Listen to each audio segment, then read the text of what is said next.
बिस्मिल्लाहिर्रहमानिर्रहीम अस्सलाम वालेकुम। हाँ जी दोस्तों, की हाल चाल है? उम्मीद है सारे भरा वधिया होंगे जी। बिल्कुल मैं तुहाडा वीर उमर शहजाद, तुसीं देख रहे हो यूट्यूब चैनल देश मेरा पंजाब जी। बिल्कुल दोस्तों, तुहानूं इस टाइम जंप नज़र आ रहा होना वीडियो दे विच जी। दोस्तों ये जंप इत्थे लाउण दा मकसद ईद दी आमद आ और अल्हम्दुलिल्लाह अज 20वां रोज़ा हो गया माशाअल्लाह। और 20वें रोजे के विच साडे पिंड दे विच जंप आ गया वा ईद वास्ते खातर। और बच्चे देखो माशाअल्लाह बहुत इंजॉय कर रहे हैं।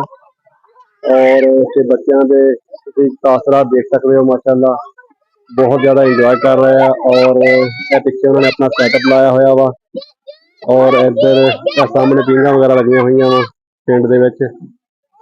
और तुहानूं दिखा रहे हैं असीं इधर आ जंप वाला गया सामने माशाअल्लाह। यह जंप वाला जी साडा भाई तारक, ये हर साल माशाअल्लाह ईद के मौके पर जंप लैके आंदा इत्थे। हाँ जी तारक भाई की हाल है? ठीक ठाक है, अल्लाह शुक्र है जी। सुनाओ सेहत तबीयत ठीक है? सब ठीक ठाक है। ये तुसी आपकी 20वीं रोज़ आ गए हो, खैर है तुहानूं? हाँ जी अद्धे आई तो पहले दिन पहले रोज तो हम आई के लेट हो गए मेले की वजह तो जी। अच्छा यार, मतलब आज तुसी लेट हो गए? हाँ जी। अच्छा की तासर है तुहाडे माशाअल्लाह बच्चे उस रफ्तार में आ रहे जिस तरह पहले आंदे सी या इस वक्त कम नजर आ रहा है, की कहोगे? बस शुक्र है, आस्ते आस्ते आवाम पता लग खैर करेंगे। चलो जी माशाअल्लाह, साडी दुआ अल्लाह ताला तुहाडी रोजी दे विच बरकत पावे जी। आमीन जी। तुम सुनाओ ठीक हो? हाँ जी करम अल्लाह पाक दा जी, ठीक ठाक। इधर माशाअल्लाह भाई सलीम भी आ गया जी। हाँ जी भाई सलीम, की हाल चाल है? ठीक ठाक शुक्र अल्लाह, तुसीं सुनाओ की फील कर रहे हो? नाल मेरी बचपन याद आ रहा है नहीं? पूरा पूरा आ रहा याद भाई। अच्छा, और देखो माशाल्लाह बच्चे पीछे एंजॉय कर रहे हैं। न्याणे ने पूरी भाई रौनक बनाती है। ईद तो बहुत दूर है, ईद तो पहले देख ला किवें रौनक लगियां। ईद तो पहले ही माशाल्लाह इत्थे ईद बन गई है जी। आज तो नन्ना भाई बैठा पकौड़े कड्ढी जांदा, समोसे पकौड़े नहीं। लो जी यह नन्ना भाई है जी माशाल्लाह सामने, ਇਹਦਾ भी काम बढ़ गया हुण। और न्याणे आमद माशाल्लाह इत्थे भी शाम को सारे टाइम बहुत ज्यादा रश हुंदा जी। बाकी ये बच्चे इत्थे अपनी वीडियो बनाने वास्ते देखो जी मगर मगर आ। ते बाकी अलहमदुलिल्लाह सानू भी अपना बचपन याद आ रहा वा, बहुत ज्यादा बच्चे इंजॉय कर रहे हैं जी, तुसीं देख रहे हो। ते हाँ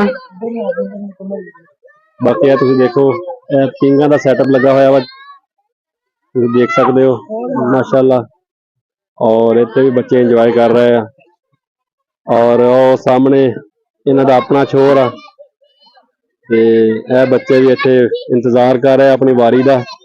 मेरे ख्याल 10-12 बच्चों ऊपर चढ़ाते हैं जंप दे ते उस तो बाद फिर दूसरी जिहड़ी टर्न होंदी है दूसरे फिर बच्चों को चढ़ाते। उस तो बाद 10-15 मिनट एक बच्चे यानी कि एक बच्चे को दिंदे आ ऊपर जंप लगाने वास्ते। ते बाकी माशाल्लाह पैसे पैसे हो गए, फुल इंजॉयमेंट है तारक साहब, फुल इंजॉयमेंट है। और एंजॉय करने का ईद का मौका है। चलो जी अल्लाह ताला तुहाडी ईद दे विच तुहाडे कारोबार दे विच बरकत पावे जी। बाकी तुसीं देख सकते हो। हाँ भाई ठीक कहोगे? मजा आ रहा? हाँ जी लाले झूठे कि नहीं लाले? लेने कदों? 50 को ठहर के पैसे ले आए तो फ्री वाला ही है? पैसे लाके। हाँ तू ही लाले झूठे कि नहीं? ओ यार नहीं। क्यों की हैं? पैसे नहीं आगे। पैसे नहीं आए? चल तेन मैं ला के देना वा, ठीक है। जंप तो मैं डर लगदा। जंप तो डर लगदा? चल बीम ते ला ला फिर। क्यों भाई बुरा मार देगा। भाई बच्चा डर गया वा। ऐसे चौधरी साहब। हाँ जी चौधरी साहब की हाल है? हैं भजदा क्यों आ? उरे आ ते आ उत्ते गल करदे आ जी बच्चे नाल। हाँ भाई की हाल है तेरा? मजा आ रहा? हाँ जी गस बड़ी होंदी है यार जंप ला के रौला पा के दिखाओ एक बारी। चलो चलो जंप लाओ जरा।